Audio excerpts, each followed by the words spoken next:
પેલી બહુ બધી પેલી પીળા કલરની પડીકીઓ માર્કેટમાં મળે, રાઈટ બહુ બદનામ છે. લોકો એમ કે 2 થી વધારે ના ખવાય, નુકસાન થાય, ગોળી તો 2 જ ન ખાય. રાઈટ તો વોટ ઇઝ ધી ફેક્ટ અને કેમ ઓછી વાપરવાની, એની પાછળનું સાયન્સ શું છે? રાઈટ. તો એવું એનિમલ મોડલ્સમાં બતાવવામાં આવ્યું છે કે જો તમે એને બહુ હદથી વધારે યુઝ કરો તો એ તમારા અગેન એ હદ કઈ, ગુજરાતની કે કાશ્મીરની? રાઈટ, હું આવું એટલે એ તમારા પેટના બેક્ટેરિયાનું જે એન્વાયરમેન્ટ હોય ચેન્જ કરી દેતું હોય છે, એટલે એના કારણે તમને ડેમેજ થઈ શકે. પણ આ જે હદ છે બહુ જ વધારે છે કે તમારું ઓલમોસ્ટ તમારું વેટ કન્સિડર કરો એનાથી અડધું તમે જો આર્ટિફિશિયલ સ્વીટનર્સ લો તો દેન દેટ ઇઝ સેફ. એ ધારો કે તમારું વેટ 60 કિલો હોય ને તમે 30 સેશેસ જે કહીએ 30 સેશેસ આર્ટિફિશિયલ સ્વીટનર્સના લો તો then that is completely safe. પણ અગેન એ તમારે એ યાદ રાખવાનું છે કે આ આર્ટિફિશિયલ સ્વીટનર્સ જે તમે લઈ રહ્યા છો એ તમારા શુગર સબસ્ટિટ્યૂટ હોવો જોઈએ અને દેટ શુડ નોટ બી કે તમે એના કારણે શુગર વધારે ને વધારે લેવા માંડો. એટલે તમે જે રૂટીન ડે ટુ ડેમાં જ્યાં શુગર યુઝ કરતા હોય એની જગ્યાએ આર્ટિફિશિયલ સ્વીટનર્સ યુઝ કરો અને સ્પેસિફિક ટાઈપના આર્ટિફિશિયલ સ્વીટનર્સ, એટલે એમાં એક એરિથ્રિટોલ છે એ આપણે અવોઇડ કરવું જોઈએ, જે એમનેમ બી હવે માર્કેટમાં જનરલી મળતું નથી. એના સિવાયના આપણે જે પ્લાન્ટ બેઝ આર્ટિફિશિયલ સ્વીટનર્સ છે કે જે નવા આપણે 0 કેલરી આર્ટિફિશિયલ સ્વીટનર્સ તમે યુઝ કરો તો અત્યારના સાયન્સ પ્રમાણે દે આર સેફ. જસ્ટ કે તમે જેટલું શુગર ડે ટુ ડેમાં યુઝ કરતા હો એની જગ્યાએ તમે એને યુઝ કરો. આના માટે એડિશનલી કે ભાઈ ડેલી 5 ડાયટ કોક હું લેવા માંડું એવું બિલકુલ બી ના કરવું જોઈએ તમારે. નમસ્કાર મિત્રો, સ્વાસ્થ્ય સેતુ પર ફરી એકવાર સ્વાસ્થ્ય સંવાદમાં આપનું હાર્દિક સ્વાગત છે. આજે આપણે એક સ્વીટ એનિમી જેને કહીએ, મીઠો દુશ્મન એટલે કે ડાયાબિટીસ, આપણે એની વિશે વાત કરવાના છીએ કે મીઠા દુશ્મન વિશે કડવી હકીકતો. અને આજે આપણી સાથે જોડાયા છે એક ડાયાબિટીસના નિષ્ણાત એવા consultant endocrinologist doctor Ravi Shah. Welcome doctor Ravi. Thank you very much. Hello. Doctor Ravi શાહે પીજીઆઈ ચંદીગઢમાંથી પોતાનું સુપર સ્પેશિયલાઇઝેશન કમ્પ્લીટ કર્યું છે અને અત્યારે સ્ટર્લિંગ હોસ્પિટલમાં એ એન્ડોક્રાઇનોલોજી ડિપાર્ટમેન્ટના ડિરેક્ટર છે અને ડૉક્ટર રવિસ ડાયાબિટીસ ક્લિનિક વાડજમાં એ પોતાનું પ્રાઇવેટ કન્સલ્ટિંગ ચલાવે છે. ડૉક્ટર રવિ, આપણને ખબર છે કે ભારતભરમાં કે વિશ્વભરની વાત બી આપણે કરી શકીએ, ડાયાબિટીસનું પ્રમાણ કૂદકે ને ભૂસકે વધી રહ્યું છે. એવું અમારી ધારણા છે કે લગભગ વર્લ્ડ પોપ્યુલેશનના 10% લોકોને અત્યારે ડાયાબિટીસ નામનો મીઠો દુશ્મન હેરાન કરી રહ્યો છે. તો એ ખરેખર ચિંતા જેવી બાબત છે અને ડાયાબિટીસ લોકોની પ્રોડક્ટિવિટી પર પણ અસર કરી શકે આપણે જાણીએ છીએ. તો આજે આપણે અમુક એવી વાતો વિશે ચર્ચા કરીશું જેનાથી ડાયાબિટીસ છે આપણને ખબર છે કેટલું જોખમી છે, પણ એને કેવી રીતે સારી રીતે ડાયાબિટીસ સાથે જીવન જીવી શકીએ, ભાગવા કરતાં હકીકત સ્વીકારી અને કેવી રીતે આપણે આગળ વધી શકીએ એની પર વાત કરીએ. તો સૌથી પહેલાં ડૉક્ટર રવિ એવું સમજાવો કે આ ડાયાબિટીસનું સાયન્સ શું છે? ડાયાબિટીસ થાય શું કામ? આ ખાલી વારસાગત બીમારી જ છે કે મારા વારસામાં કોઈને હોય તો જ મને થાય, મારે ચિંતા કરવાની જરૂર નથી, મારા વારસામાં કોઈને ના હોય તો, કે મારી જીવનશૈલી એટલે લાઇફસ્ટાઇલ સાથે આનું કોઈ કનેક્શન છે, કે આપણે અત્યારે બધું સ્ટ્રેસ, બધો મેન્ટલ હેલ્થ બહુ બધું મોટે પાયે ચર્ચાઓ ચાલી રહી છે, શું આના કોમન કારણો ડાયાબિટીસ થવાના હોઈ શકે? રાઈટ. તો આપણે સૌથી પહેલાં ડાયાબિટીસ અલગ અલગ ટાઈપ્સના હોય છે. એમાંથી જો મુખ્ય 2 ટાઈપ્સ ગણીએ તો ટાઈપ 1 ડાયાબિટીસ ને ટાઈપ 2 ડાયાબિટીસ. ટાઈપ 1 ડાયાબિટીસ જે જનરલી નાના ઉંમરે થતો હોય છે એમાં તમારું પેન્ક્રિયાસ ઇન્સ્યુલિન બનાવી નથી શકતું. ઇન્સ્યુલિન એ હોર્મોન છે જેના કારણે ગ્લુકોઝ જે હોય બ્લડમાં ઓછું થતું હોય છે. એ જ્યારે તમારું પેન્ક્રિયાસ ઇન્સ્યુલિન બનાવી ના શકે ત્યારે તમારો બ્લડ ગ્લુકોઝની વેલ્યુઝ છે વધારે વધી જવાની છે. એની સામે બીજો ડાયાબિટીસ છે ટાઈપ 2 ડાયાબિટીસ, જે અત્યારે એમ એવું કન્સિડર કરી શકે કે આખા એપિડેમિક છે, ઓલમોસ્ટ બહુ જ કોમન અત્યારે જે થઈ ગયો છે. એ જનરલી વધારે ઉંમરે આવતો હોય છે. એમાં તમારા બોડીમાં ફેટની માત્રા વધી જાય એટલે ઇન્સ્યુલિન જેને કામ કરવું જોઈએ કામ કરી નથી શકતું, એના કારણે ટાઈપ 2 ડાયાબિટીસ થતો હોય છે. હવે આપણે ટાઈપ 1 ડાયાબિટીસના વિશે વાત કરીએ તો એ એક એવો ડિસઓર્ડર છે કે જેમાં તમારી બોડી પોતે તમારા પેન્ક્રિયાસને અટેક કરી રહી છે અને એ તમારા એમાં એ એન્વાયરમેન્ટલ ફેક્ટર્સ અને તમારા નસીબના ઉપર વધારે ડિપેન્ડન્ટ હોય છે કે તમારે એના રિલેટેડ એન્ટીબોડીઝ જો પોઝિટિવ આવી ગઈ તો તમારા પેન્ક્રિયાસને અટેક થશે ને તમને ડાયાબિટીસ થઈ જશે. જ્યારે ટાઈપ 2 ડાયાબિટીસ છે એ બહુ જ બધા ફેક્ટર્સના કારણે થતો હોય છે. એમાં તમારી ફેમિલી, તમારું જેનેટિક બેકગ્રાઉન્ડ બહુ મોટો રોલ પ્લે કરતું હોય છે અને એ બહુ જ કોમનલી તમારે ધારો કે પેરેન્ટ્સને હોય તો તમને થવાનો રિસ્ક બહુ વધારે રહેતો હોય છે. એની સાથે સાથે તમારી લાઇફસ્ટાઇલ કેવી છે, તમારું બોડીની અંદર ફેટનું માત્રા કેવું છે અને ફેટના કારણે તમને કેટલું ઇન્સ્યુલિન રેઝિસ્ટન્સ કેટલું થાય છે, એના કારણે તમારા ટાઈપ 2 ડાયાબિટીસનો રિસ્ક નક્કી થતો હોય છે. ઓકે. તો આપણે કોમનલી લોકોને એવું સમજાવીએ કે તરસ બહુ લાગે, વજન ઘટે, અશક્તિ થાય, થાક લાગે તો તમને ડાયાબિટીસ હોઈ શકે. Right. આ તો સામાન્ય લક્ષણ થયા. ઘણા બધા એમ કે ભાઈ જેવું ડાયાબિટીસ ટેસ્ટ કરવાની વાત કરીએ ને મને તો વાગે ને તરત ઘા રૂજાઈ જાય છે. રાઈટ. તો આ ડાયાબિટીસ આપણે ડાયગ્નોસિસ કેવી રીતે કરીએ, કયા ટેસ્ટ કરીએ જેથી આપણને ખબર પડે કે કોઈ વ્યક્તિને ડાયાબિટીસ છે. રાઈટ. તો આ જે બધા જે સિમ્ટમ્સ છે કે તમને રાત્રે પેશાબ કરવા ઉઠવું પડી રહ્યું છે, કે તમને ઘાવ થાય છે અને ઘાવ ઠીક નથી થતો, એ બહુ લેટ સ્ટેજમાં થતા હોય છે, જ્યારે તમારે બોડીમાં શુગરની વેલ્યુ બહુ લાંબા ટાઈમ સુધી બહુ વધારે રહેતી હોય ત્યારે. જે અર્લી સાઇન્સ જે હોય છે કે જે તમને એવું બતાવે છે કે તમને ડાયાબિટીસ છે કે તમે રિસ્ક ફોર ડાયાબિટીસ છે, એ છે કે તમારા ગળું જે હોય, ગળું ઉપર બ્લેકનિંગ, એને આપણે ટેકનિકલ ટર્મમાં એકેન્થોસિસ નાઇગ્રિકન્સ કહીએ. બીજા નાના નાના તમને મસાજો થવા મળતા હોય જેને સ્કિન ટેક્સ કહીએ. તમારું જો પેટ બહાર આવવા માંડે, તમારું BMI છે 25ની ઉપર જવા માંડે, એ બધા છે તમને બતાવે છે કે તમે એટ રિસ્ક ફોર ડાયાબિટીસ છો.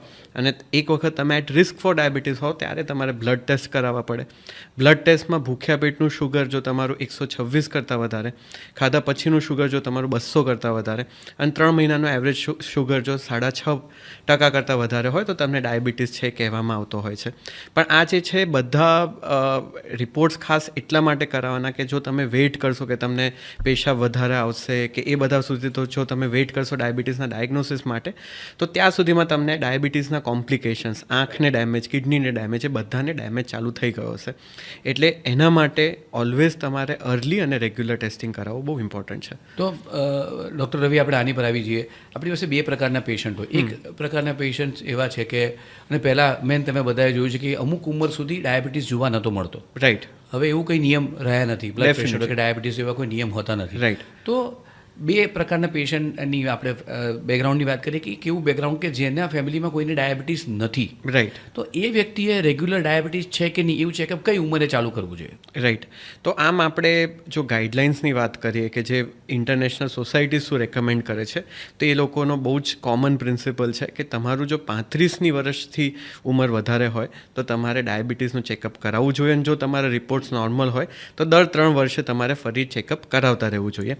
હવે એમાં ખાસ કરીને જે લોકોના પેરેન્ટ્સને કે ફેમિલીમાં ડાયાબિટીસ હોય, જે લોકોને ગળામાં આવી રીતના બ્લેકનિંગ થતું હોય, જે લોકોનું BMI વધારે હોય, વેઇટ વધારે હોય, જે લોકોને હાઇપરટેન્શન થઈ ગયું હોય, જે લોકોને પ્રેગ્નન્સીના વખતે ફિમેલ્સને ડાયાબિટીસ આવ્યો હોય કે એમના બાળકનું વજન 4 કિલો કરતાં વધારે આવ્યો હોય, કે જે લોકોને ફિમેલ્સમાં જે લોકોને સાયકલ્સ ઇરેગ્યુલર થતી હોય, એ લોકોને ખાસ ડાયાબિટીસનું ચેકઅપ કરાવતું રહેવું જોઈએ.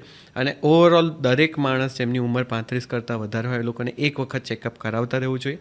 અને એના 2 ફાયદા છે. એક, જો તમે ડાયાબિટીસને પ્રી ડાયાબિટીસ કે અર્લી ડાયાબિટીસના સ્ટેજમાં તમે ટેકલ કરી દો તો એ વખતે તમારું પછી ડાયાબિટીસ કે ડાયાબિટીસના રિલેટેડ કોમ્પ્લિકેશન્સ થવાનું રિસ્ક બી ઘણું ઓછું રહેતું હોય છે.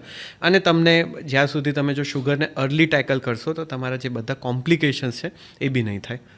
અને બહુ જ કોમનલી એવું જોવા મળે છે કે એક વખત ડાયાબિટીસ આવે, ડાયાબિટીસની દવા લખો, પછી પેશન્ટ 6 મહિને, 12 મહિને, 2 વર્ષે ફોલોઅપમાં આવે. પૂછીએ કે ભાઈ ક્યાં ગયા હતા, કે સાહેબ રેગ્યુલર ટેસ્ટ કરાવું છું, થોડો વધારે આવે છે. રાઈટ. પણ દવા તો નિયમિત લઉં છું. રાઈટ. આવા લોકો માટે આપણે શું સલાહ આપીશું? નહીં, ડેફિનેટલી આમાં તમારે કેવી રીતના છે કે તમારે ડાયાબિટીસનું ચેકઅપ રેગ્યુલરલી કરતા રહેવું જરૂરી છે. એવું નથી કે તમે ડાયાબિટીસની દવા ચાલુ કરી એટલે તમારો ડાયાબિટીસ જતો રહ્યો છે. તમારું કેટલું બ્લડ શુગર રહી રહ્યું છે એના કારણથી તમારા કેટલા કોમ્પ્લિકેશન્સનું રિસ્ક છે એ ડિસાઇડ થતું હોય છે. એ તમારે રેગ્યુલરલી દર 3 થી 6 મહિને ચેકઅપ કરાવતા રહેવું પડે, એવરેજ શુગરનો, અને દર મહિનેથી 2 મહિને ભૂખ્યા પેટનું શુગર ને ખાધા પછીનું શુગર. આટલું તો મસ્ટ અને મસ્ટ જ છે. અને જો તમે આટલું કરાવો ને એ જો તમારું કમ્પ્લીટલી નોર્મલ રેન્જમાં રહેશે તો જ તમારી આંખ અને કિડની પ્રોટેક્ટેડ રહેશે. નહીંતર એ લોકોને ડેમેજનો રિસ્ક ઘણો વધારે વધી જશે. અને ઘણા બધા લોકોને કહીએ ને કે સાહેબ બોર્ડર ઉપર છે, ખબર ના પડે કે કચ્છની બોર્ડરની વાત કરે છે કે કાશ્મીરની બોર્ડરની વાત કરે છે, અઘરું થઈ જતું હોય છે. આપણે ચલો એવું માની લઈએ કે ભાઈ પેશન્ટ બહુ સારું છે, સમજુ છે, એજ્યુકેટેડ પેશન્ટ છે, તો બી એક કોમન સવાલ આવે દવા લખીએ ને ત્યારે, સાહેબ કાયમ દવા ખાવાની, નુકસાન ના થાય? રાઈટ. બીજો કોઈ રસ્તો નથી? રાઈટ. કેમ રોજ દવા ખાવી પડે? એનો કોઈ બીજો કોઈ રસ્તો ના મળે? રાઈટ. તો તમારું અગેન આપણે જેવી રીતના વાત કરીએ કે ડાયાબિટીસમાં તમારું બ્લડનું શુગરનું વેલ્યુ કેટલું છે એ જે બ્લડમાં જેટલું વધારે શુગર હશે, બ્લડ આખી બોડીમાં બધા ઓર્ગન્સને જઈને સપ્લાય કરી રહ્યું છે. જેટલું તમારું બ્લડમાં શુગર વધારે હશે એટલું તમારી આંખ, તમારી કિડની, તમારા લીવર, તમારા હાર્ટ અને તમારા બોન્સને ડેમેજ વધારે થતો રહેશે. એટલે એટલીસ્ટ તમારું જ્યાં સુધી શુગરની વેલ્યુ વધારે આવે છે ત્યાં સુધી તમારે ડાયાબિટીસની દવાઓ કન્ટિન્યુ રાખવી પડે. અને એ ડાયાબિટીસની દવા કન્ટિન્યુ રાખવાનું રીઝન મેઇન એ જ છે કે જો તમે ડાયાબિટીસની દવા બંધ કરી તો તમારા બધા ઓર્ગન્સને ડેમેજ થઈ શકે. અને આ ડાયાબિટીસ જે બી કોમ્પ્લિકેશન્સ કરે છે આ ઓર્ગન્સના ડેમેજના થ્રુ જ કોમ્પ્લિકેશન કરતું હોય છે. એટલે જો તમે દવા બંધ કરી અને તમારું શુગર બ્લડમાં વધી ગયું તો આ બધા ઓર્ગન્સને ડેમેજ થશે. એના કરતાં જો તમે દવા રેગ્યુલરલી લેશો તો તમારું જે નોર્મલ માણસનું જે લાઈફ સ્પેન હશે અને નોર્મલ માણસને જે બધી ડેમેજનો રિસ્ક હશે એટલો તમારો રિસ્ક થઈ જશે. એના માટે તમારે દવા રેગ્યુલરલી લેવી બહુ જરૂરી છે. એટલે આનો અર્થ એવો થયો કે જો તમે તમારી બીમારીને સ્વીકારી અને તમારા પાર્ટનરની જેમ સ્વીકારશો નહીં તો એ ડાયાબિટીસનું કોમ્પ્લિકેશન એટલે જે હૃદય જે પ્રેમ કરવાનું ઓર્ગન છે હૃદય જેને કહીએ કે તમારું આંખો છે જે નયન ને રતન કહીએ એ બધા પર દુશ્મન એટેક કરી દેશે અને કોમ્પ્લિકેશન્સ થશે. ડેફિનેટલી. એટલે એટલા માટે જ તમારે બધાને પ્રોટેક્ટેડ રાખવાનું છે ને પ્રોટેક્શન માટે જ તમને ડાયાબિટીસની દવાઓ પ્રિસ્ક્રાઇબ કરવામાં આવતી હોય છે. ઓકે, આપણે દરેક પેશન્ટને સમજાવીએ કે ડાયાબિટીસ અમે એવું કહીએ કે એક ટ્રાયંગલ છે ડાયાબિટીસ મેનેજમેન્ટ. એક એનો ભાગ આવે દવા જેના વિશે આપણે વાત કરી. બીજો એને એક ખૂણો આવે ડાયટ એટલે કે ખોરાક. સૌથી સળગતો પ્રશ્ન રાઈટ કે ડાયાબિટીસનું નિદાન થાય ને એટલે જાણે એમ પેલું બારે મેઘ વરસી પડ્યા, લોકો એટલા બધા ડિપ્રેસ થઈ ગયા કે આ બધું ખાવાનું મારા માટે છૂટી ગયું તો શું મારે સંન્યાસ લઈ લેવાનો? તો કંઈક બેઝિક ડાયટના પ્રિન્સિપલ વિશે થોડી ગાઈડન્સ આપો કે ભાઈ શું ખરેખર આવું છે કે મારે સંન્યાસ લેવો પડે એવું જ બાયલું બાફેલું જ ખાવાનું મારા ભાગે આવશે કે તમે મને આ ઉનાળામાં કેરી પણ કંઈક ખાવા દેશો? નહીં, ડેફિનેટલી. એટલે આપણે હવે ડાયટની વાત કરીએ તો ડાયટમાં તમારે ખાસ કરીને બેલેન્સ ડાયટ લેવાનું બહુ જરૂરી છે. અને જો તમારે ડાયાબિટીસની સાથે સાથે ઓબેસિટી હોય તો તમારો કેલરીનો કન્ટેન્ટ અને કાર્બોહાઈડ્રેટનો કન્ટેન્ટ રિડ્યુસ થવો જોઈએ. કાર્બોહાઈડ્રેટને તમે કોઈ બી વસ્તુથી રિપ્લેસ કરો. અને એવું નથી કે તમારે કાર્બોહાઈડ્રેટ બંધ કરી દેવાનું છે. તમારું 25થી 30થી ઇવન 50% સુધી પર ડેનું જો કાર્બોહાઈડ્રેટનું ઇન્ટેક રહેશે તો કોઈ વાંધો નથી. એટલે એવું નથી કે ડાયાબિટીસ થયું એટલે બટાકા બંધ કરી દો, ભાત બંધ કરી દો, એવું બિલકુલ બી નથી. તમે રોટલી ખાતા હો તો ભાત ના ખાઓ, ભાત ખાતા હો તો રોટલી ના ખાઓ. એક દિવસ બટાકાની સબ્જી સવારે ખાઈ લીધી તો સાંજે એવી સબ્જી ખાઓ કે જે તમારા કાર્બોહાઈડ્રેટ્સનું કન્ટેન્ટ જેમાં ઓછું હોય. ફ્રૂટ્સ તમારે ખાવા હોય તો ફ્રૂટ્સ જેની અંદર કેલરીઝ ઓછી હોય, જે લો ગ્લાયસેમિક ઇન્ડેક્સ ફ્રૂટ્સ કહીએ જેમ કે સફરજન છે, નારંગી છે, પપૈયું છે, જામફળ છે, એવા ફ્રૂટ્સ પ્રિફર કરો. અને તમને ક્યારેક એવું હોય કે ના મારે થોડું શુગરવાળી વસ્તુ ખાવી છે, ધારો કે અત્યારે કેરીની સિઝન છે ને મારે કેરી ખાવી છે, તો એને તમે બાકી થ્રુ આઉટ ધ ડે તમારા ડાયટમાં બેલેન્સ કરી દો કે તમે કેરી ખાઈ રહ્યા છો તો થ્રુ આઉટ ધ ડે 2 રોટલી કે 2 ભાખરી ઓછી ખાઈ લો. અને તમારું overall through out the day calorie અને કાર્બોહાઈડ્રેટનું કન્ટેન્ટ છે ને મેન્ટેન રાખો. જો એવી રીતના તમે કરશો તો તમે ડાયાબિટીસની કારણે તમારી લાઈફ રિસ્ટ્રિક્ટેડ બી નહીં થઈ જાય, તમે નોર્મલ લાઈફ બી જીવી શકશો અને તમારું ડાયાબિટીસ હશે એ બી કંટ્રોલમાં રહેશે. અને આ પેલું બધું કડવું બધું માર્કેટમાં આવે એમ કે જેવી ડાયાબિટીસની વાત કરીને એટલે પેલી કારેલા પિક્ચરમાં જાય ને મેથીનો પાવડર પિક્ચરમાં જાય ને એટલે કે ગળ્યા કડવાશથી આમ ગળપણને મારી નાખું. બિલકુલ કેટલી હકીકત સાચી છે? બિલકુલ નહીં. કારણ કે આમાં તમારે એવું નથી કે કડવું તમે કોઈ વસ્તુ ખાશો તો એનાથી શુગરની વેલ્યુ તમારી ઓછી થઈ જશે. એ વસ્તુઓમાં કાર્બોહાઈડ્રેટ ઓછું હોય છે, એના કારણે તમારે શુગરની વેલ્યુ વધતી નથી હોતી. અને એને તમે ઘણી રીતે કરી શકો. એવું નથી જરૂર કે તમે કારેલા લો, તમે એની જગ્યાએ કાકડી, કાંદા, ટામેટાનું સલાડ ખાઓ તો બી તમારું શુગરની વેલ્યુ નહીં વધે. તમે સિમિલરલી સ્પ્રાઉટ્સનું સેલેડ ને એની અંદર આવી રીતના મિક્સ વેજીટેબલ્સને બધું નાખીને મિક્સ કરીને ખાશો તો બી તમારો શુગરનો સ્પાઇક છે એટલો નહીં આવે. એટલે એવું નથી કે તમે કડવું ખાશો તો જ શુગરનો સ્પાઇક નહીં આવે. તમારે ખાલી કાર્બોહાઈડ્રેટ કન્ટેન્ટ તમારા ખાવાનું ઓછું હોવું જોઈએ અને ઓવરઓલ કેલરી કન્ટેન્ટ તમારી દિવસની બેલેન્સ હોવી જોઈએ તો તમારે જે શુગરના સ્પાઇક્સ આવવાના હશે નહીં આવે. ને અગેન ખાલી ડાયટથી કદી શુગર કંટ્રોલમાં રહેતું નથી. ડાયટને તમે સાથે સાથે મેડિકેશન્સ કન્ટિન્યુ રાખવી બહુ જરૂરી હોય છે. જો તમે મેડિકેશન્સ બંધ કરી દેશો કે ભાઈ આજથી તો હું તો હવે કારેલા જ ખાઉં છું, મેં કારેલા ખાવાનું ચાલુ કર્યું એટલે હવે મારું શુગર કંટ્રોલમાં આવી ગયું, તો એ બિલકુલ બી ખોટી વસ્તુ છે. એક વખત તમને ડાયાબિટીસ થઈ ગયો છે મતલબ તમારું બોડીનું ઇન્સ્યુલિન છે કામ નથી કરી શકી રહ્યું અને ખાલી તમે એક દિવસ ડાયટ કંટ્રોલ કરી દેશો એનાથી કદી તમારું શુગરની વેલ્યુ નોર્મલાઇઝ નથી થવાની. એટલે diet along with a good lifestyle and good તમે પ્રિસ્ક્રિપ્શન ડ્રગ્સ સરખી રીતે લો એ બહુ ઇમ્પોર્ટન્ટ છે. અને અત્યારે પાછું પેલી બહુ ફેશન ચાલી છે, પેલી લોકો ડિટોક્સ કરાવવા 8 દિવસ 15 દિવસ પેલા XYZ કેમ્પમાં જતા રહે. રાઈટ. ડાયાબિટીસ જતું રહ્યું, બીપી જતું રહ્યું. રાઈટ.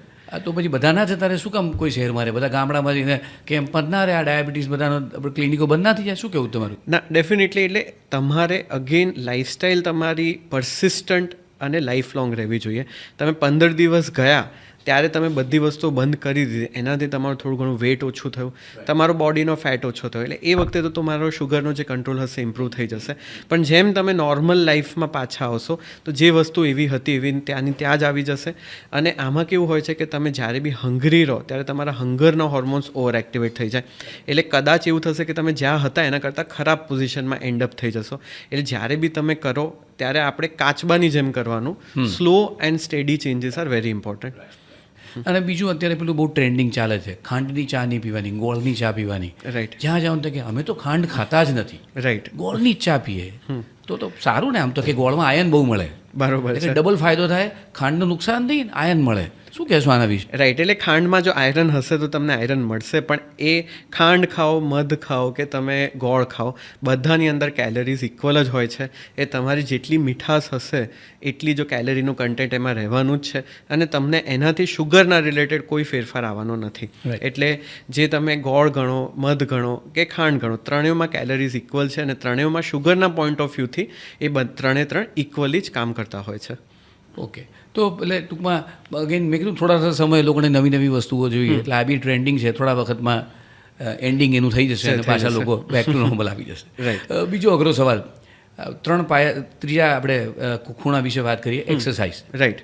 જ્યારે પણ કોઈ પેશન્ટને આપણે કહીએ કે ભાઈ ત્રીજો અગત્યનો પાયો છે કે એક્સરસાઇઝ કરવી જોઈએ ડાયાબિટીસવાળાએ, કે સાહેબ ટાઈમ જ નથી, મોડું થઈ જાય, સવારે ઉઠાતું નથી, ટેન્શન બહુ છે, આજે વરસાદ પડે છે અને અત્યારે કે ઉનાળો બહુ છે, એટલે ભાતના બહાના ભાત ખાવા માટેના આવતા હોય છે. રાઈટ. તો ખરેખર ડાયાબિટીસમાં એક્સરસાઇઝ કરવી જોઈએ અને કયા પ્રકારની એક્સરસાઇઝથી ફાયદો થઈ શકે? રાઈટ. તો આમાં ડાયાબિટીસમાં આપણે ડાયટનો રોલ છે ઘણો વધારે ઇમ્પોર્ટન્ટ છે in terms of control of diabetes. એટલે ડાયટ તમારું બહુ જ સારું હોવું જોઈએ. પણ એની સાથે જો તમે એક્સરસાઇઝ રેગ્યુલરલી કરતા રહેશો તો તમારા ડાયાબિટીસ માટે એ રીતે ઇમ્પોર્ટન્ટ રહેશે કે તમારી બોડીની જે મેટાબોલિક સિસ્ટમ હશે એ એક્ટિવ રહેશે, અને સાથે સાથે ડાયાબિટીસના કારણે જે તમારા ઓર્ગન્સ છે, ઓર્ગન્સ જેમ કે હાર્ટ છે, ડાયાબિટીસમાં હાર્ટ અટેકનો રિસ્ક ઘણો વધારે હોય છે. તો એના માટે તમારે એક્સરસાઇઝ બહુ જરૂરી છે, અને એના માટે એક્સરસાઇઝનો બહુ સિમ્પલ ફંડા છે કે તમારે 30 મિનિટ પર ડે એક્ટિવ રહેવું બહુ જરૂરી છે. એટલીસ્ટ 30 મિનિટ પર ડે તમે કોઈ બી રીતે એક્ટિવ રહો તો એનાથી તમારો જે એક્સરસાઇઝનો બેનિફિટ છે ચાલુ થવા મળશે. પછી જેમ જેમ તમે એક્સરસાઇઝની ઇન્ટેન્સિટી ઇન્ક્રીઝ કરતા જશો એમ તમારો બેનિફિટ છે ઇન્ક્રીઝ થતો જશે. અને બીજું અત્યારે બહુ પેલું ટ્રેન્ડિંગ ચાલે છે, ઘણા તો ક્લિનિકના નામ જ એની પર રાખે છે, ડાયાબિટીસ રિવર્સલ. રાઈટ. જેવી દવા લખવાની વાત કરો એટલે કે સાહેબ એવી દવા લખજો જેથી કાલ સવારે બંધ થઈ શકે. રાઈટ. તો આ ડાયાબિટીસ રિવર્સલ એકચ્યુઅલી વસ્તુ શું છે? રાઈટ. કઈ બલાનું નામ છે? રાઈટ. ખરેખર એમાં થાય શું? અને ખરેખર એવું બની શકે કે દવા વગર માણસ ડાયાબિટીસ એનો મટી જાય? રાઈટ. રાઈટ. તો આપણે જ્યારે બી ડાયાબિટીસને દવાઓ બંધ થાય તેને ડાયાબિટીસ રિવર્સલ કહેતા હોય છે, પણ એ એકચ્યુઅલી સાચી ટર્મ નથી, કારણ કે એનું પ્રોપર ટર્મિનોલોજી જો તમે કન્સિડર કરો તો ડાયાબિટીસ રેમિશન છે. હવે આવું રેમિશન, આવો ભારી વર્ડ કેમ વાપરવાનો? એનું બહુ સિમ્પલ રીઝન છે કે આ જે તમારું જે ડાયાબિટીસની દવાઓ બંધ થઈ રહી છે એ ટેમ્પરરી થઈ રહી છે, પરમનન્ટ નથી, અને તેટલા જ ટાઈમ સુધી થઈ રહી છે જ્યાં સુધી તમે તમારી લાઈફસ્ટાઈલ અને તમારું વેટ મેન્ટેન કરો. હવે ડાયાબિટીસ તમારે રિવર્સલ કે રેમિશન જે બી અચીવ કરવું હોય એનો બહુ સિમ્પલ ફંડા છે. તમારું જેટલું વજન હોય એનું 15% જો તમે વેટ લોસ કરો તો તમારું ડાયાબિટીસ રિવર્સલ કે રેમિશનના ચાન્સીસ બહુ સારા હોય છે. એના માટે ઓલવેઝ તમારે સ્ટાર્ટ આપણે જો કન્સિડર કરીએ તો બેઝિક્સ, એટલે સરખું diet, good lifestyle, proper sleep, stress ઓછું રાખવું, એનાથી જ કરવું જોઈએ. અને એની સાથે સાથે હવે જો તમે આ બધી વસ્તુઓ કરી હોય અને તમારું ડાયાબિટીસ નવું હોય પણ તમે રિવર્સલ જો ના અચીવ કરી શકતા હો કે રેમિશન ના અચીવ કરી શકતા હો તો તમારા ડાયટ અને તમારા વેટ લોસને સપોર્ટ કરવા માટે ઘણી હવે નવી મેડિકેશન્સ અવેલેબલ છે. અને ડેફિનેટલી ડાયાબિટીસ અને એની સાથે સાથે જો તમારું વજન વધારે હોય તે કેસીસમાં આ દવાઓ બહુ જ હેલ્પફુલ છે, કારણ કે તમારે બંને વસ્તુઓ માટે હેલ્પ કરશે. એટલે ડેફિનેટલી દવાઓ બહુ બેનિફિશિયલ છે, પણ એ જ વસ્તુ ધ્યાન રાખવાની છે કે દવાઓ બી તમે કદી લાઈફ લોંગ કેવી રીતના લઈ શકવાના છો નહીં, અને જો લેવાના હો તો દવાઓ એક્સપેન્સિવ છે. એટલે એના માટે ઓલવેઝ ડાયટ અને લાઈફસ્ટાઈલ જો તમે સારું રાખશો તો જ તમને દવાઓનો ફાયદો થશે, અને એ દવાઓનો ફાયદો પરસિસ્ટન્ટ રહેશે તમને. એટલે એવું કહીએ કે ભાઈ ક્યાંય કોઈ શોર્ટકટ નથી. રાઈટ અને ડાયાબિટીસ રિવર્સર એટલે તમે કીધું એમ કે ડાયાબિટીસનો કંટ્રોલ દવા વગર. રાઈટ ઇટ ડઝન્ટ મીન કે ડાયાબિટીસ જતો રહ્યો, મટી ગયો. That is a misnomer. Diabetes મટતો નથી, પણ control without medication. Definitely that is a very important point, કારણ કે એને કારણે બહુ જ બધા માર્કેટમાં મિથ્સ છે ને બહુ બધા લોકોને એનાથી નુકસાન થઈ રહ્યું છે. અને પછી they end up in lot of complications, જેમ આપણે પેલા વાત કરીએ પ્રમાણે. ડેફિનેટલી. એટલે આ જે ડાયાબિટીસ તમારું રિવર્સલ થઈ રહ્યું છે, એટલે એનો મતલબ એટલો જ છે કે તમારી દવા બંધ થઈ ગઈ છે, પણ તમારી શુગરની વેલ્યુ છે નોર્મલ રેન્જમાં રહી રહી છે. હવે તમારા રિસ્ક ફેક્ટર્સ એમના એમ જ છે, તમારા જેનેટિક્સ એમના એમ જ છે, અને જો તમે ફરી પાછી તમારી લાઇફસ્ટાઈલ ખરાબ કરશો, ડાયટ ખરાબ કરશો, વેઇટ પુટ ઓન કરશો, તો ડાયાબિટીસ તમારું જ્યાં હતું ત્યાંનું ત્યાં પાછું આવી જશે. એટલે ઓલવેઝ ડાયાબિટીસ રિવર્સલ એ એક સ્ટેજ છે, અને સ્ટેજ ઉપર તમારે ત્યાંને ત્યાં રહેવાનું બહુ જરૂરી છે. એટલે તમે એ જ લાઇફસ્ટાઈલ અને એ જ વેઇટને તમારે પૂરી લાઈફ લોંગ મેન્ટેન કરવું બહુ નેસેસરી છે. રાઈટ. મતલબ ડિસિપ્લિન લાઈફ જીવીએ તો રિવર્સલ થઈ શકે. Definitely. કોઈને પણ થઈ શકે. ડેફિનેટલી. કોઈને બી કદાચ ના થઈ શકે. આપણે જો ડાયાબિટીસના ટાઈપ્સ હોય છે, ટાઈપ 1 અને ટાઈપ 2 ડાયાબિટીસ, તો ટાઈપ 2 ડાયાબિટીસમાં અને એમાં બી પ્રોબેબલી અર્લી સ્ટેજ ઓફ ડાયાબિટીસમાં તમારું રિવર્સલનો ચાન્સ બહુ વધારે હોય છે. જો તમારો ઓલરેડી ડાયાબિટીસ 20 વર્ષ 25 વર્ષથી છે, તો તમારો પેન્ક્રિયાસની કેપેસિટી ઓલરેડી ઓછી થઈ ગઈ હશે, તો એ વખતે કદાચ રિવર્સલ પોસિબલ નહીં હોય તમારે. ટૂંકમાં જ્યારે તમે ચાલવાનું શરૂ કરો ડાયાબિટીસની જર્નીમાં, ત્યારે વહેલા લીધેલા એક્શન્સ પરિણામો આપી શકે. યસ, અને એ જ આપણે ઇન્વેસ્ટિગેશન્સ એના માટે જ કરાવવું બહુ જરૂરી છે, કે જો તમે જલ્દી પિકઅપ કરો તો તમારી પાસે આ ઓપ્શન અવેલેબલ છે. જો જલ્દી પિકઅપ ના થાય તો તમારું ડાયાબિટીસ લાઈફ લોંગ રહેશે જ. દવાઓની વાત કરીએ, એક્સરસાઇઝની કરીએ. હવે ત્રીજો પ્રશ્ન આવે ઇન્સ્યુલિન. રાઈટ. જે દરેકના મગજમાં ઓલવેઝ ફિયર હોય. રાઈટ. અને કદાચ મને નથી ખબર એનો હથિયાર તરીકે ઉપયોગ થાય છે. હવે કંટ્રોલ નહીં કરો તો ઇન્સ્યુલિન આપી દઈશ, બંદૂકની ગોળી આપે એમ. રાઈટ. એટલે જેવી ઇન્સ્યુલિન ચાલુ કરવાની વાત કરો ને, એટલે એકદમ ડાયા બાબાની જેમ, એટલે સાહેબ તમે કહેશો એ કરીશ. રોજ ચાલવાનું તો જ્યારથી રિપોર્ટ જોયો ત્યારથી ચાલવાનું શરૂ કરી દીધું છે. રોજ કડવાણી ખાઉં છું, પેલું ફાસ્ટ ફૂડ તો છોડી જ દીધું છે. રાઈટ. એટલા બધા એક્સક્યુઝીસ લોકોને ઇન્સ્યુલિન નહીં લેવાના હોય છે. તો ઇન્સ્યુલિન શું ખરેખર એવી ગંભીર બાબત છે? અને ઇન્સ્યુલિન આવે એટલે શું પેલો એન્ડ સ્ટેજ ડાયાબિટીસ એવું કંઈક હોય છે? નહીં, બિલકુલ બી નહીં.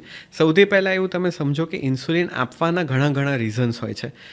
જે બહુ કોમન કારણ હોય છે કે પ્રેગ્નન્સીમાં તમને ડાયાબિટીસ થાય તો તમારા બાળકની હેલ્થ માટે બધી દવાઓ આપવી રિસ્કી હોય છે, જે તમારે એક વખત તમે એડલ્ટ થઈ જાઓ પછી રિસ્કી નથી હોતી. તો એ વખતે ટેમ્પરરી ડ્યુરિંગ પ્રેગ્નન્સી તમારે ઇન્સ્યુલિન યુઝ કરવું પડતું હોય છે. તમને ક્યારેક હાર્ટ એટેક થયો હોય કે હાર્ટ એટેકની કોઈ સર્જરી માટે તમે પ્લાન હોવ, તો એ વખતે તમને ટેમ્પરરી ઇન્સ્યુલિન આપવું બહુ જરૂરી હોય છે. કારણ કે જો તમારા વૂન્ડમાં ઇન્ફેક્શન થયું ને તમારું વૂન્ડ હીલ ના થયું તો તમારા લાઈફ માટે બહુ ડેન્જરસ થઈ જતું હોય છે. નેક્સ્ટ, તમારું જો ડાયાબિટીસ દવાઓ ઉપર કંટ્રોલ ના થતું હોય અને એના ઉપર તમને જો ઇન્સ્યુલિન આપવું પડે તો અગેન એ ટેમ્પરરી હોય છે. અને તમે જો એ રીતે વેઇટ લોસ કરી દીધું, તમે તમારું ડાયટ અને એ બધાને સરખી રીતે ફેરફાર કરી દીધો અને તમારો એની રીતે સારો તમારો પેન્ક્રિયાસનો કેપેસિટી હશે તો તમારી ઇન્સ્યુલિન ફરી બંધ બી થઈ શકે એમ છે. પણ ઓફકોર્સ અમુક લોકો હોય છે જે લોકોને ડાયાબિટીસ બહુ લાંબા ટાઈમ સુધી થઈ ગયું હોય અને એ લોકોનું પેન્ક્રિયાસ જે ઇન્સ્યુલિન હોર્મોન છે એ જ બનાવી નથી રહ્યું. તો હવે પેન્ક્રિયાસ ઇન્સ્યુલિન હોર્મોન બનાવી નથી રહ્યું તો એને આપણે બહારથી આપવું પડી રહ્યું છે. અને ઇન્સ્યુલિન કમ્પ્લીટલી સેફ છે. બોડીનો આપણો પોતાનો જ હોર્મોન છે જેને આપણે પેક કરીને તમને બહારથી આપી રહ્યા છે. અને એનું રીઝન એ છે કે કાં તો તમારું ઇન્સ્યુલિન બની નથી રહ્યું, કાં તો ઇન્સ્યુલિન કામ નથી કરી રહ્યું. અને એ નથી બની રહ્યું કે નથી કામ કરી રહ્યું એટલે તમને આપણે બહારથી આપવું પડી રહ્યું છે. પણ એવું કહી શકાય કે એ સૌથી જૂનું અને સૌથી સેફેસ્ટ ડાયાબિટીસની દવા છે, કારણ કે it is your own body's hormone. એ જો તમને લેવું પડે ને તમારા માટે ઇન્ડિકેટેડ હોય તો ઇટ ઇઝ કમ્પ્લીટલી સેફ અને તમને જેમ તમારા ડૉક્ટર પ્રિસ્ક્રાઇબ કરે એમ 100% લેવું જોઈએ તમારી હેલ્થ માટે. પરફેક્ટ. એટલે ઇન્સ્યુલિનથી ડરવાની જરૂર નથી. બિલકુલ જરૂર. આપણે એક બીજા અગત્યના મુદ્દા પર વાત કરીએ કે અમુક નવી દવાઓ ઇન્જેક્શન્સ હવે આવે છે. રાઈટ. કે જેનાથી ઘણા બધા ફાયદા થઈ શકે, થોડુંક વજન બી ઘટે ને શુગર પણ કંટ્રોલમાં આવે. રાઈટ. તો એક તો એની સેફટી શું? રાઈટ. સાંભળ્યું છે કે બહુ જ કોસ્ટલી આવે છે. રાઈટ. અને કાયમ માટે લેવા પડે કે થોડા સમય માટે આપતા હો છો આપ? રાઈટ. તો હવે અગેન એ તમે કયા ઇન્ડિકેશન માટે યુઝ કરી રહ્યા છો એ બહુ ઇમ્પોર્ટન્ટ છે. તમે ધારો કે ડાયાબિટીસ રેમિશન કે રિવર્સલ માટે ટ્રાય કરી રહ્યા હો અને એ વખતે વેઇટ લોસને અને શુગરના કંટ્રોલને સપોર્ટ કરવા માટે એ ઇન્જેક્શન્સ યુઝ કરો. રાઈટ. તો ઇટ ઇઝ ટેમ્પરરી. પણ તમારું શુગરનું કંટ્રોલ બીજી દવાઓથી ના થઈ રહ્યું હોય ને તમે એના માટે એને યુઝ કરો કે તમારા એના ઇન્જેક્શન્સના ઘણા એડવાન્ટેજ હોય છે કે ધારો કે તમારી હાર્ટની હેલ્થ ઇમ્પ્રૂવ થાય, તમારા કિડનીની હેલ્થ ઇમ્પ્રૂવ થાય. જો એ માટે યુઝ થાય તો કદાચ તમારે વધારે ટાઈમ સુધી એ ઇન્જેક્શન્સ લેવા પડે. અને એમની સાઇડ ઇફેક્ટ્સ કન્સિડર કરીએ તો સૌથી કોમન સાઇડ ઇફેક્ટ્સ એમની ગેસ્ટ્રાઇટિસ અને વોમિટિંગ છે, અને જે બહુ જ કોમનલી ઘણા લોકોમાં થતા હોય છે. એટલે એના માટે ઓલવેઝ તમે જ્યારે બી ઇન્જેક્શન સ્ટાર્ટ કરો તો એની માટે તમને સ્પેસિફિક ડાયટ પ્રિસ્ક્રાઇબ કરવામાં આવે છે કે જેની ક્વોન્ટિટી ઓછી હોય, જેનાથી તમારો આ રિસ્ક હોય એ ઓછો રહે. આ બધા મેડિકેશન્સ છે ઘણા કોસ્ટલી છે. ઓલમોસ્ટ પર મંથ 3,000 રૂપીઝ પર મંથથી ચાલુ થાય છે અને ઓલમોસ્ટ 15,000 રૂપીઝ પર મંથ સુધી જાય છે. ઓકે. એટલે ખાલી જે લોકોને એબ્સોલ્યુટલી ઇન્ડિકેટેડ હોય અને જે લોકોને એનાથી એટલો બેનિફિટ થવાનો હોય કે આ ખર્ચો કરવો ફિઝિબલ છે, એ લોકો માટે જ આ ઇન્સ્યુલિન ઇન્જેક્શન્સ પ્રિસ્ક્રાઇબ થતા હોય છે. પરફેક્ટ. આપણે છેલ્લી વાત કરી લઈએ સુગર સબસ્ટિટ્યૂટ વિશે. Right. ખાંડ તો તમે ખાંડમાં ચામાં નાખવા દેતા નથી, કોફીમાં નાખવા દેતા નથી. તો બહુ બધી પેલી પીળા કલરની પડીકીઓ માર્કેટમાં મળે. રાઈટ. બહુ બદનામ છે. લોકો એમ કે 2 થી વધારે ના ખવાય, નુકસાન થાય, ગોળી તો 2 જ ન ખાય. રાઈટ. તો વોટ ઇઝ ધી ફેક્ટ અને કેમ ઓછી વાપરવાની, એની પાછળનું સાયન્સ શું છે? રાઈટ. તો એવું એનિમલ મોડલ્સમાં બતાવવામાં આવ્યું છે કે જો તમે એને બહુ હદથી વધારે યુઝ કરો તો એ તમારા અગેન એ હદ કઈ, ગુજરાતની કે કાશ્મીરની? રાઈટ, હું આવું. એટલે એ તમારા પેટના બેક્ટેરિયાનું જે એન્વાયરમેન્ટ હોય ચેન્જ કરી દેતું હોય છે, એટલે એના કારણે તમને ડેમેજ થઈ શકે. પણ આ જે હદ છે બહુ જ વધારે છે કે તમારું ઓલમોસ્ટ તમારું વેટ કન્સિડર કરો એનાથી અડધું તમે જો આર્ટિફિશિયલ સ્વીટનર્સ લો તો દેન દેટ ઇઝ સેફ. એ ધારો કે તમારું વેટ 60 કિલો હોય અને તમે 30 સેશેસ જે કહીએ 30 સેશેસ આર્ટિફિશિયલ સ્વીટનર્સના લો તો then that is completely safe. Perfect. પણ અગેન એ તમારે એ યાદ રાખવાનું છે કે આ આર્ટિફિશિયલ સ્વીટનર્સ જે તમે લઈ રહ્યા છો એ તમારા શુગર સબસ્ટિટ્યૂટ હોવો જોઈએ, અને દેટ શુડ નોટ બી કે તમે એના કારણે શુગર વધારે ને વધારે લેવા માંડો. એટલે તમે જે રૂટીન ડે ટુ ડેમાં જ્યાં શુગર યુઝ કરતા હો એની જગ્યાએ આર્ટિફિશિયલ સ્વીટનર્સ યુઝ કરો, અને સ્પેસિફિક ટાઈપના આર્ટિફિશિયલ સ્વીટનર્સ, એટલે એમાં એક એરિથ્રિટોલ છે એ આપણે અવોઇડ કરવું જોઈએ, જે એમનેમ બી હવે માર્કેટમાં જનરલી મળતું નથી. એના સિવાયના આપણે જે પ્લાન્ટ બેઝ આર્ટિફિશિયલ સ્વીટનર્સ છે કે જે નવા આપણે 0 કેલરી આર્ટિફિશિયલ સ્વીટનર્સ તમે યુઝ કરો તો અત્યારના સાયન્સ પ્રમાણે they are સેફ. જસ્ટ કે તમે જેટલું શુગર ડે ટુ ડેમાં યુઝ કરતા હો એની જગ્યાએ તમે એને યુઝ કરો.